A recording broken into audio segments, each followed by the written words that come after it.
Assalamualaikum warahmatullahi wabarakatuh. Di sini saya dan kelompok akan menjelaskan tentang materi mengelola konflik dan negosiasi. Perkenalkan, nama saya Faida Sulistiani, NIM 463. Jadi yang pertama, individu-individu maupun kelompok-kelompok yang saling tergantung harus menciptakan hubungan kinerja yang melampaui batasan-batasan organisasi agar setiap organisasi dapat menunjukkan kinerja yang efektif, baik antar individu maupun kelompok. Individu-individu dan kelompok-kelompok dapat saling tergantung satu sama lain dalam hal informasi, bantuan, ataupun tindakan terkoordinasi. Tapi faktanya, mereka saling membutuhkan. Ketergantungan seperti ini dapat meningkatkan kerja sama maupun konflik. Konflik sangat mungkin terjadi karena setiap departemen memiliki tujuan yang berbeda. Selanjutnya saya akan menjelaskan tentang konflik berdasarkan dampaknya pada organisasi, yaitu ada dua. Yang pertama, konflik fungsional, dan yang kedua adalah konflik disfungsional. Konflik fungsional adalah sebuah konfrontasi antar kelompok yang dapat meningkatkan dan memberikan keuntungan pada kinerja organisasi. Misalnya, dua departemen dalam sebuah rumah sakit memperdebatkan cara yang paling efisien dan paling adaptif untuk memberikan pelayanan kesehatan pada keluarga-keluarga berpenghasilan rendah pada daerah pedesaan. Kedua departemen ini memiliki cara yang berbeda dalam mencapai tujuan tersebut. Yang kedua, konflik disfungsional adalah konfrontasi atau interaksi kelompok yang membahayakan atau menghambat tercapainya pencapaian tujuan organisasi. Konflik-konflik yang menguntungkan seringkali dapat berubah menjadi konflik yang berbahaya. Pada sebagian kasus hampir tidak mungkin mengidentifikasikan kapan persisnya konflik fungsional berubah menjadi konflik disfungsional. Tingkat stres maupun tingkat konflik yang dapat menciptakan sebuah pergerakan yang sehat dan positif ke arah pencapaian tujuan pada suatu kelompok dapat bersifat merusak dan disfungsional pada kelompok lain. Pada slide berikutnya saya akan menjelaskan tahap-tahap konflik. Konflik antar kelompok berkembang dalam waktu yang lama. Pada umumnya, konflik berkembang melalui beberapa tahap evolusi, yaitu yang pertama, konflik yang dipersepsikan.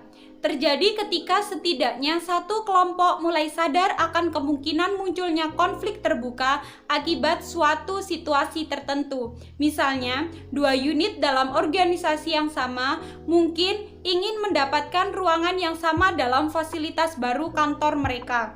Yang kedua, konflik yang dirasakan. Istilah dirasakan menunjukkan adanya peningkatan keterlibatan emosional. Konflik ini dirasakan dalam bentuk kecemasan, ketegangan, dan atau permusuhan.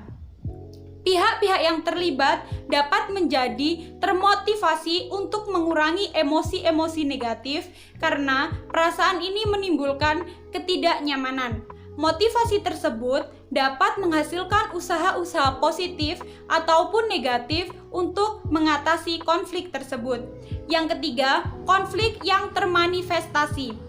Pada tahap manifestasi, pihak-pihak yang berseberangan terlibat secara aktif dalam perilaku konflik. Serangan yang bersifat verbal, tertulis, atau bahkan fisik terjadi dalam tahap ini. Konflik-konflik yang termanifestasi memiliki dampak jangka panjang yang lebih lama dibandingkan konflik yang dipersepsi atau yang dirasakan. Selanjutnya saya akan menjelaskan tentang penyebab konflik antar kelompok. Jadi dalam penyebab konflik antar kelompok ini ada 3 penyebabnya. Yang pertama ada ketergantungan kerja, yang kedua ada perbedaan sasaran, dan yang ketiga ada perbedaan persepsi. Nah, yang pertama ketergantungan kerja. Nah, ketergantungan kerja ini terjadi ketika dua kelompok organisasi harus saling bergantung satu sama lain untuk menyelesaikan pekerjaan-pekerjaannya mereka. Nah, jadi di dalam ketergantungan kerja ini ada dibagi lagi sub menjadi 3, yaitu ada ketergantungan berkelompok, ketergantungan berurutan, dan ketergantungan resiprokal. Penyebab yang kedua itu ada perbedaan sasaran. Nah, perbedaan sasaran ini ketika sumber daya yang terbatas harus dibagi antar kelompok, ketergantungan satu sama lain semakin tinggi dan perbedaan tujuan itu semakin nyata. hampir dalam setiap kasus sumber daya itu harus dibagi atau dipakai secara bersama. Ketika kelompok-kelompok menyimpulkan bahwa sumber daya telah dibagikan secara tidak adil, tekanan terhadap konflik itu akan meningkat. Nah, perbedaan batas waktu yang dibutuhkan oleh kelompok-kelompok untuk mencapai tujuan dapat menjadi sumber konflik karena masalah-masalah dan isu-isu yang dianggap vital oleh satu kelompok itu mungkin tidak dianggap penting oleh kelompok lain. Terus penyebab yang ketiga itu ada perbedaan persepsi. Perbedaan tujuan dapat muncul bersamaan dengan perbedaan persepsi mengenai kenyataan dan ketidaksetujuan atas apa yang dianggap sebagai penyebab suatu kejadian dapat menciptakan sebuah konflik. Nah, dalam perbedaan persepsi ini ada beberapa faktor yang memiliki persepsi yang berbeda mengenai kenyataan. Yang pertama itu ada incongruency status, yang kedua ada persepsi yang tidak akurat, yang ketiga ada perbedaan sudut pandang. Bisa selanjutnya itu ada konsekuensi konflik antar kelompok yang disfungsional itu terbagi menjadi dua, yaitu ada perubahan dalam kelompok, yang kedua ada perubahan yang terjadi antar kelompok. Perubahan dalam kelompok itu apa sih? Jadi perubahan dalam kelompok itu perubahan yang mungkin terjadi dalam kelompok-kelompok yang terlibat dalam konflik antar kelompok. Nah, jadi perubahan ini mempunyai dampak pada meningkatnya konflik atau berlanjutnya konflik yang terjadi. Yang pertama itu ada peningkatan kohesivitas kelompok, yang kedua ada penekanan pada kesetiaan, yang ketiga ada meningkatnya kepemimpinan yang otokratis, dan yang terakhir itu ada fokus pada aktivitas. Mungkin dari salah satu ini saya akan mengambil contoh satu, yaitu peningkatan kohesivitas kelompok. Nah, ketika kelompok-kelompok terlibat dalam sebuah konflik, kohesi kelompok itu cenderung meningkat. Mengapa? Karena konflik ataupun persepsi ancaman dari pihak luar itu membuat anggota-anggota kelompok yang berada di dalamnya menyingkirkan perbedaan-perbedaan individual dan pangkat. Nah, para anggota ini menjadi lebih setia pada kelompok dan keanggotaan kelompok menjadi lebih menarik. Peningkatan kohesivitas kelompok ini dibutuhkan untuk menggerakkan sumber daya kelompok yang tersedia guna menghadapi musuh dan cenderung berdampak pada disingkirkan atau diminimalkannya perbedaan internal. Nah, terus selanjutnya itu ada perubahan yang terjadi antar kelompok. Nah, secara perubahan yang terjadi antar kelompok ini selama konflik berlangsung, umumnya akan terjadi beberapa perubahan pada relasi antar kelompok yang terlibat. Yang pertama itu ada persepsi yang terdistorsi, yang kedua ada pembentukan stereotip yang negatif, dan yang ketiga itu ada komunikasi yang menurun. Nah, mungkin saya akan menjelaskan yang komunikasi yang menurun. Nah, komunikasi antar kelompok yang bersengketa umumnya terganggu. Hal ini bersifat sangat disfungsional, terutama ketika hubungan kerja antar kelompok ini adalah ketergantungan kerja berurutan atau ketergantungan kerja resiprok. Proses pengambilan keputusan ini bisa terganggu dan para pelanggan atau orang lain yang dilayani oleh organisasi akan terkena dampaknya. Jadi konsekuensi lainnya itu seperti kekerasan dan agresi muncul lebih jarang namun tetap ada. Nah, ketegangan yang berdampak pada munculnya kreativitas antar individu atau kelompok juga mungkin akan terjadi. Sebelumnya saya perkenalkan diri dulu, nama saya Nadia Mega Oktavia Hapsari, NIM 482. Saya akan melanjutkan presentasi dari teman-teman saya. Yang selanjutnya itu mengelola konflik antar kelompok melalui kesepakatan bersama atau resolution. Jadi seorang manajer harus mempersiapkan cara-cara mengelola konflik karena konflik antar kelompok merupakan sebuah rutinitas. Nah, maksudnya di sini itu kan setiap orang itu kan memiliki sifat, kepribadian, terus pemikiran, terus kayak argumennya itu kan mesti berbeda-beda kan setiap orang. Maka dari itu pasti terjadi pasti terjadi konflik antar kelompok. Maka dari itu sebagai manajer itu kita harus tahu caranya untuk mengelola konflik antar kelompok itu seperti apa. Nah, yang pertama itu ada mendominasi.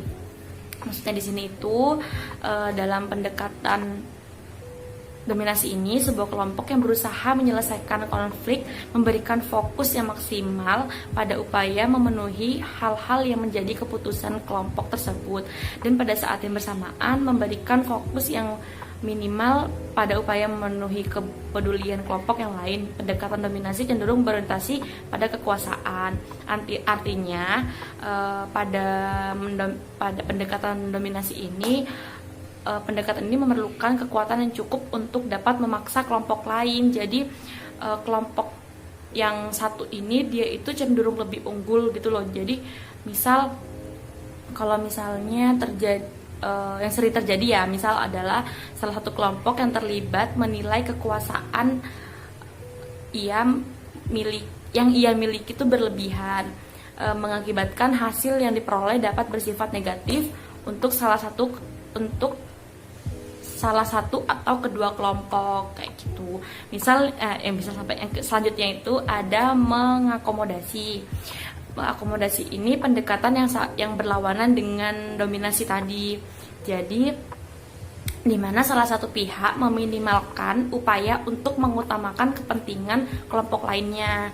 Nah, tadi kan ya kalau yang mendominasi itu kan kayak kelompok satu itu yang yang paling dominan gitu loh, yang paling dia pengen yang paling unggul kayak gitu. Nah, kalau mengakomodasi itu kebalikannya. Selanjutnya itu menyelesaikan masalah. Jadi pendekatan penyelesaian masalah disebut juga pendekatan kolaborasi antar integrasi, berupaya menyelesaikan konflik dengan menekankan secara maksimum kepentingan kedua kelompok. Keuntungan potensial menggunakan pendekatan ini adalah di mana pihak-pihak yang saling bertentangan benar-benar berkolaborasi, seperti itu. Nah, selanjutnya itu menghindar konflik atau avoiding konflik tidak akan memberikan keuntungan jangka panjang. Menghindari masalah ditunjukkan sebagai alternatif sementara. Jadi kan memang kalau misalnya kita misal antar individu lah, individu A sama individu B. Nah, dia tuh kayak ada masalah gitu. Nah, tapi dia tidak ingin kayak menyelesaikan masalah, dia malah menghindar, yang satu malah menghindar, yang satu juga malah menghindar. Itu kan malah akan menimbulkan masalah yang akan berkepanjangan kayak gitu. Harusnya kalau misalnya kayak gitu itu antar individu itu diselesaikan agar masalahnya cepat selesai. Nah, terus yang selanjutnya itu berkompromi. Pendekatan kompromi atau compromising adalah metode tradisional. Dengan melakukan kompromi tidak ada perubahan pihak yang menang dan pihak yang kalah, dan kesepakatan yang dicapai umumnya bukan kesepakatan yang ideal bagi kedua kelompok. Nah, maksudnya di sini itu kayak misal terjadi konflik, misal kayak berbeda pendapat ya. Berbeda pendapat. Nah, itu misal kelompok 1 dan kelompok 2 itu berbeda pendapat. Nah, sebagai manajer, sebagai penengah itu harusnya memberikan kayak kayak antar kelompok ini itu selalu menjelaskan tentang kelebihan dan kelemahan yang mereka miliki. Maksudnya kelebihan dan kelemahan argumen yang mereka miliki itu. Nanti sebagai manajer, misal ada kelebihan yang paling dominan, nah di situ terjadi bisa dikompromi kayak gitu. Nah, selanjutnya itu mendorong konflik antar kelompok yang konstruktif. Jadi beberapa konflik dapat sangat menguntungkan seperti yang dibahas dalam pandangan kontemporer terhadap konflik yang berikut akan ditampilkan beberapa konsekuensi fungsional antar kelompok. Yang pertama itu untuk mencapai perubahan-perubahan fungsional ada 4 kemungkinan strategi yang bisa dilakukan. Yang pertama itu membawa individu dari luar kelompok. Maksudnya itu teknik yang sering digunakan untuk menghidupkan sebuah organisasi atau subunitnya yang stagnan adalah merekrut atau mentransfer individu-individu dengan sikap-sikap, nilai-nilai, dan latar belakang yang berbeda dengan anggota kelompok saat ini. Yang selanjutnya itu mengubah struktur organisasi. Mengubah struktur organisasi tidak hanya mampu mengatasi konflik antar kelompok, tapi juga sempurna menciptakan konflik. Selanjutnya itu merangsang kompetisi. Untuk memancing munculnya kompetisi antar kelompok, manajer menggunakan berbagai macam bentuk insentif seperti penghargaan dan bonus atau kinerja baik bila digunakan dengan tepat untuk membantu mempertahankan atmosfer kompetisi yang sehat yang dapat membentuk satu kelompok yang bermanfaat. Maksudnya di sini tuh senangkapnya saya itu, jadi merangsang kompetisi itu kan kita sebagai manajer nih, kita nggak cuman kayak memberikan tugas saja kepada karyawan-karyawan, tapi kayak memberikan motivasi gitu loh. Kalau misalnya kamu kerjanya bagus dan kamu bisa mencapai target melebihi apa yang saya suruh itu, kamu akan saya beri kompensasi, atau saya akan memberikan bonus, atau saya akan memberikan apapun itu bisa merangsang kompetisi juga. Selanjutnya itu menggunakan konflik yang terprogram. Konflik yang terprogram adalah konflik yang dengan sengaja dan sistematis diciptakan. Bahkan teknik tidak ada perbedaan yang tampak nyata dalam situasi organisasi dalam Devil's Advocacy. Seseorang atau beberapa kelompok ditugaskan sebagai kritikus yang bertugas mengungkapkan semua kemungkinan masalah yang dapat muncul terkait sebuah rencana atau ide. Peran Devil's Advocacy adalah memastikan bahwa semua pandangan yang bertentangan diikutsertakan dalam pertimbangan sebuah keputusan final diambil. Nah, itu saja dari saya. Nama saya Anissa Prima Yulianti, NIM 471. Selanjutnya saya akan menjelaskan tentang negosiasi. Negosiasi dapat dilihat sebagai sebuah proses di mana dua pihak atau lebih yang berbeda pendapat berusaha mencapai kesepakatan. Di dalam konteks organisasi sendiri, negosiasi itu dapat terjadi yang pertama antara dua orang, yang kedua dalam satu kelompok, yang ketiga antar kelompok, dan yang keempat melalui internet. Selanjutnya, negosiasi umumnya memiliki 4 elemen, yaitu yang pertama adalah adanya ketidaksepakatan atau konflik dalam batas tertentu. Konflik ini dapat sekedar dipersepsikan, dirasakan, ataupun sudah termanifestasikan. Yang kedua, adanya ketergantungan antara pihak yang saling terlibat. Kemudian yang ketiga, situasinya harus cukup kondusif untuk menghasilkan interaksi yang oportunitas. Setiap pihak memiliki cara dan keinginan untuk mempengaruhi pihak lain. Kemudian yang keempat, harus ada kemungkinan dicapainya kesepakatan. Kemudian ada jenis-jenis negosiasi. Yang pertama adalah negosiasi menang kalah atau win-loss, dan yang kedua adalah negosiasi win-win atau menang-menang. Yang pertama, negosiasi menang kalah. Pandangan klasik menyatakan bahwa negosiasi terjadi dalam bentuk sebuah permainan yang nilai totalnya adalah 0 atau zero sum game. Artinya, apapun yang terjadi dalam negosiasi, pastilah salah satu pihak itu akan menang, sedangkan pihak yang lain itu akan kalah. Dengan asumsi bahwa sumber daya yang tersedia terbatas dan proses negosiasi adalah mekanisme untuk menentukan siapa yang akan menerima sumber daya tersebut. Yang kedua, negosiasi menang-menang atau win-win adalah pendekatan penjumlahan positif di mana setiap pihak mendapatkan keuntungan tanpa harus merugikan pihak lain. Hal ini bukan berarti bahwa setiap orang mendapatkan semua yang mereka inginkan, tetapi sebuah kesepakatan yang dicapai itu membuat semua pihak yang terlibat berada dalam posisi yang lebih baik dibandingkan sebelumnya. Negosiasi menang-menang atau pendekatan interogatif hanya dapat berhasil bila isu-isu yang dinegosiasikan memang suatu yang memiliki karakteristik integratif dan semua pihak itu mau berkomitmen untuk menghasilkan proses yang integratif. Saya akan memberikan salah satu contoh kasus untuk negosiasi win-win atau menang-menang. Jadi ada sebuah event organizer yang bergerak di bidang seni menawarkan kerjasama dengan pihak vendor atau sponsorship yang genrenya sangat bertolak belakang dengan konsep dan tema acara. Maka pihak EO itu menawarkan kerjasama hanya sebagai pendukung acara atau hanya sebagai donatur acara. Namun pihak vendor itu merasa tidak terlalu diuntungkan dengan kontrapretasi yang seperti itu. Maka kedua belah pihak itu bersama-sama mencari solusi bagaimana pihak EO bernegosiasi dengan pihak vendor agar tetap mendapatkan kerjasama tanpa mengubah konsep yang dibuat dan tidak merugikan pihak vendor tersebut. dan vendor itu merasa diuntungkan dalam penyelenggara acara. Itulah yang disebut dengan keputusan negosiasi win-win solution, yaitu menguntungkan kedua belah pihak tanpa menggugurkan salah satu pihaknya. Perkenalkan, nama saya Nanda Eki Hedianti, NIM 466. Di sini saya akan melanjutkan penjelasan materi dari kelompok kami. Nah, di sini ada taktik-taktik negosiasi. Agar dapat hasil-hasil menang kalah atau menang-menang, di sini para manajer yang sebagai negosiator itu menerapkan beberapa taktik-taktik negosiasi. Nah, di sini taktik-taktik negosiasi itu ada 5. Yang pertama adalah tim orang baik atau orang jahat, atau yang biasa disebut good guy or bad guy. Nah, di sini tim orang jahat itu akan mengajukan tawaran-tawaran ekstrim yang sulit atau tidak masuk akal kepada pihak lawan, sehingga apapun yang dikatakan oleh tim orang baik itu akan cenderung diterima oleh pihak lawan. Nah, yang selanjutnya ada deniable.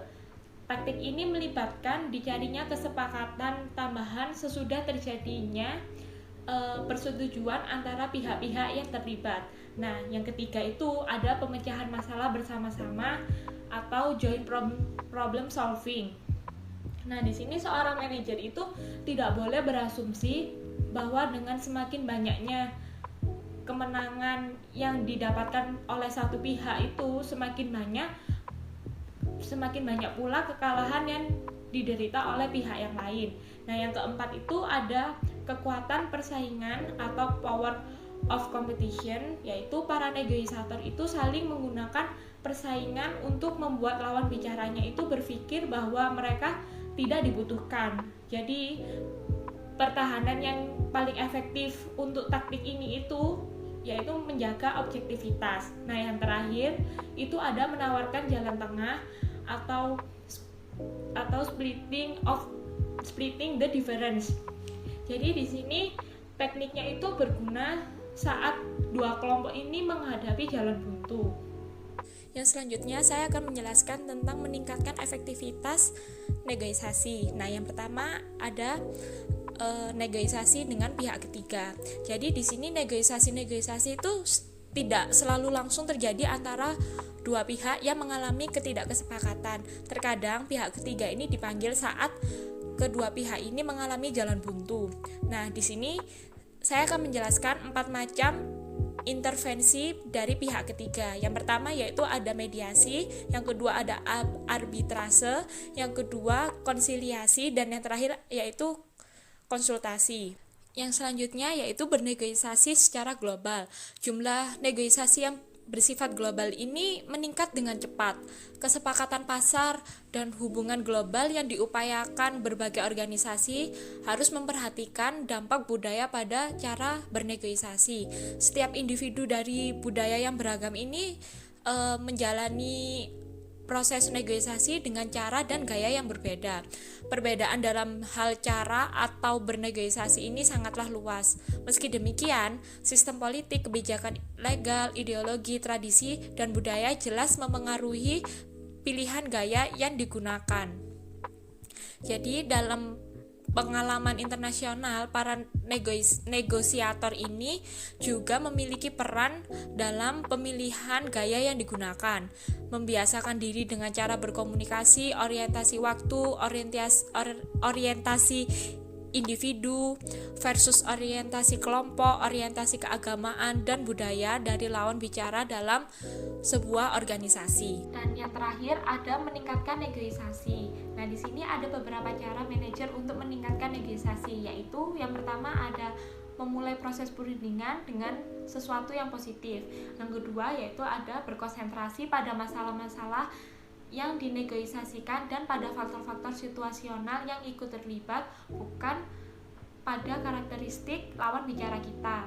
Terus yang ketiga ada lihat alasan dibalik penawaran yang diajukan lawan bicara dan coba tentukan strategi apa yang akan digunakan. Lalu yang selanjutnya ada jangan biarkan lawan menyadari besarnya tanggung jawab Anda dalam bernegosiasi. Lalu yang kelima ada bila Anda memiliki kekuasaan dalam negosiasi, gunakanlah permintaan-permintaan spesifik ancaman ringan, dan persuasi untuk mengarahkan lawan bicara mencapai kesepakatan. Lalu yang keenam ada terbukalah terhadap bantuan pihak ketiga, dan yang terakhir ada dalam negosiasi, cermati lingkungan negosiasi dan waspadalah bahwa perilaku serta kekuatan lawan bicara itu dipengaruhi oleh lingkungan negosiasi. Sekian, terima kasih.